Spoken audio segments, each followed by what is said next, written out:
Hey, Clint Coons here with Anderson Business Advisors, and in this video we're going to discuss how to sell property that's held in a land trust. Okay, let's get started.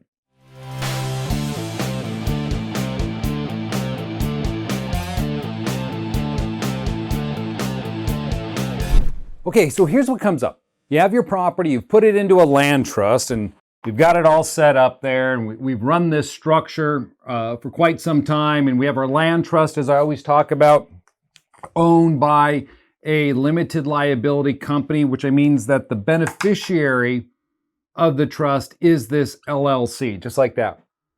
Now, when you've set all this up, most of the time what we've done is people will set up the trust and they're listed as the initial beneficiary on the trust because they're transferring existing real estate into this land trust, and you have to oftentimes send a copy of the trust to the county assessor so it doesn't result in a reassessment of your property taxes or an increase in your property tax basis.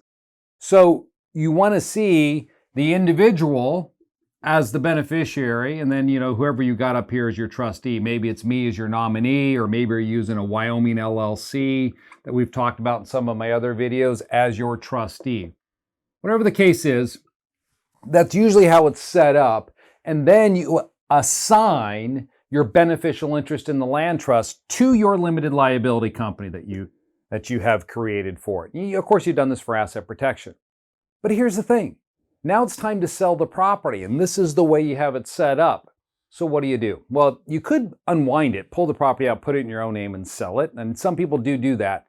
Does it make it easier? 100% it does. But maybe you don't want to sell it in your own name because you're concerned about potential liability from the buyer coming back against you.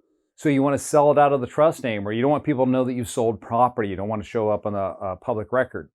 So you end up selling it out of the trust. Now, I've sold multiple properties out of land trust before, and what I'm going to tell you is that some of the experiences that I have personally had in selling my own real estate out of a land trust, and how you want to work around that to make the process that much smoother for you. So first thing, when you're setting up a structure like this, okay, to make it easy to sell in the future, always have the same name for these entities. So let's assume that this LLC is going to be G4 LLC. Okay, that's what I'm going to call my LLC. Now, you're setting up this land trust, and you're going to buy a property that's on 732 Broadway. And you think, all right, well, I'm going to name my land trust the 732 Broadway Trust so I know what property's held inside of it. Now, I've told you before in other videos, hey, that's a great way to name your trust. And that's fine, it works. But if you're going to do that, then you should name your LLC the same name. So if this was 732 Broadway Trust, this should be the 732 Broadway LLC. Now why? Why do I want to do that? Well, because most of us, when we create these structures, the only bank account that's getting set up is in the LLC. It's not set up in the land trust. I've never set up a bank account in any of the land trusts that I've ever established. Now, why do you want this set up in this manner? Because here's what happens when you go to sell. When you go to sell the property out of the trust, the title company, escrow, is going to want to send a check to your trust name. They'll want to wire it to your trust. Now, the problem you're going to have is that if you have G4 down here, LLC, and you say, well, just wire the money to G4 LLC because I don't have a bank account for my trust, they'll most likely not do it. So they'll say, no, we have to send it to the trust. We either wire it to the trust or we're going to send you a check. So what has happened in the past for me is that whenever I had the LLC the same name as the land trust, I could always kind of sneak it by. I would send them the LLC name, the routing number, the account number. And so when they went and they did the little test to see if it matches up, they say, oh yeah, 732 Broadway, 732 Broadway, away it went. And I would collect the money that way. Or if they sent me a check, I could take the check down to the bank and say, will you deposit this? Yeah, they put trust and it should have been LLC, and then they'll deposit it into my account. So that's kind of a workaround that I've been able to work for me, is just have this and this name the same so that you can deposit those funds. Now, maybe some of you that are watching this video right now, that ship has already sailed for you, and you're thinking about selling property in the future that you've already set up in G4 LLC right here, and we've got 732 Broadway Trust over here owning it. You're like, Clint, what the hell do I do now? Don't worry, I'll give you another way of fixing this.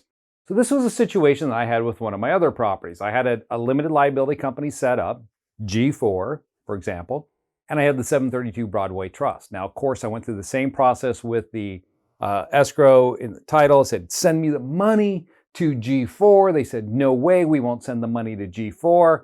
It's like, all right, well, just send me my check. And so they sent me the check to 732 Broadway. So now I'm sitting on this check for 732 Broadway and say it's $85,000. Well, what do I do with it? Well, I have a couple choices. I could go down and actually open up a bank account for 732 Broadway, but that's going to be a pain in the butt, and I didn't want to have to go through that process, get the account established, only to have to shut it down. So let me tell you a little hack I came up with. What you can also do is this. File a DBA. That's all I did. I went down and I registered a doing business as, an assumed name in some places. So G4 LLC filed a DBA 732 Broadway Trust. So I took that down to my bank and I said, hey, you know that G4 LLC that I have with you? Yep.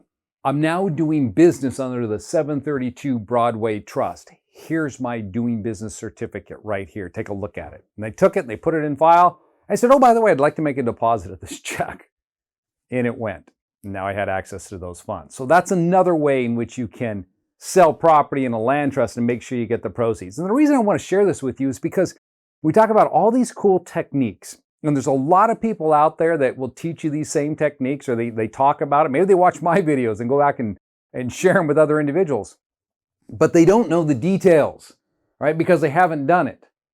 So when you're doing this, it's great to talk about it. You have to understand, how do you execute? How do you implement? You know, at Anderson, this is the stuff that we do. You know, as I explained, I am an avid real estate investor. I'm coming up on 150 properties in different asset classes. And so I'm doing the same stuff I'm educating you on. And as I do it, I find out different ways to make things work. So I'm going to share with you one other strategy here that has also come up. So in another deal that I did inside of a land trust, I had the property, and same situation again. I had G4 LLC, for example, 732 Broadway. Now, they would not send the money to G4 LLC because I already knew that was coming, but I tried to do it anyway. So when they sent me the wiring instructions, I put down G4 LLC, put down the account number, routing number, sent it back. Done. 2 hours before close or off, their office was going to close. They called me up and said, we can't do it. It's not the same. It's like, okay. So here's what we can do then. What I'd like you to do then is mail me the check personally. Don't send it to the name of the trust. They said, well, I don't know if we can do that. I said, why is that? They said, well, because we don't know if you can receive the check because we have to get the beneficiary to sign off. Now see, that's key right here. You have to get the beneficiary to sign off. Now in this particular deal, they wanted to see a copy of the trust, which in most of the deals they do. And so when I send a copy of the trust over to title, one of the things that I do, and this is what I would advise you to do as well, I send them the original trust. I do not send them the assignments. So when they receive this original trust, they see my name on here as the beneficiary, right there. And of course, they see the trustee. So I explained to them, I said, well, I'm the beneficiary. And they said, well, we need something that states you're willing to release these funds to yourself. I said, are you serious? This is what I'm dealing with here? And of course, that's what they wanted for their legal. So I wrote them a little letter. I said, you know, Clint Coons is the beneficiary, authorizes the bank to distribute the proceeds directly to Clint Coons individually and not to the name of the trust. So I had them send it to the beneficiary. And they knew I was the beneficiary because the trust that I shared with them was a trust that had me listed individually, not my limited liability company. I did not share the assignments. Now, on occasion, this is what's going to happen. You're going to set your trust up where the trust has the LLC listed as a direct beneficiary. That's fine. So if you do that, and now you're thinking, well, if I share that trust with title when I'm selling the property and they see the LLC, is that going to create problems for me? Yes, it will. because now they're going to want to see copies of the limited liability company. It's just going to start going in a different direction for you. And you just want to get to closing. You want to get your money and get on to your next deal. So this is what I would recommend you do. This is what I've done. I turn around and I restate my trust agreement. I change it, modify it. I'm free to do that. I can just assign myself the interest, assign Clint the interest directly, restate the trust agreement, turn over the trust agreement to them for purposes of closing that shows me as a beneficiary. Then they don't even see the LLC. I do that in those, of course, in those situations where I want to get those funds directly and I don't want the LLC involved because it's going to throw off title. So hopefully you got some information out of here. There's different ways to put this together to make it work for you. I know it can be frustrating sometimes because what happens as real estate investors, we're dealing with people who do not understand what we do. They are pencil pushers, check the box people, and everything's got to look the same way. And when you talk reason to them, they don't hear it. It just flies right over their head. So what we have to do is we understand the confines in which they have to operate in, and we provide them the documents to fit within the box that they're used to dealing with. And that way it makes it go that much smoother for you. All right, guys, all the best with your investing, and be sure to catch my other videos on land trusts. And if you like what you see, hey, sign up, become a subscriber, and like these videos as well. It just helps drive my ratings, gets more people involved, and it helps build a community. And if you have any questions, be sure to hit me up on the comment section as well. I like to see those comments coming in, and it helps me then interact with you and help you move down the right way when it comes to investing in real estate and using entities from a tax and asset protection point of view. Take care.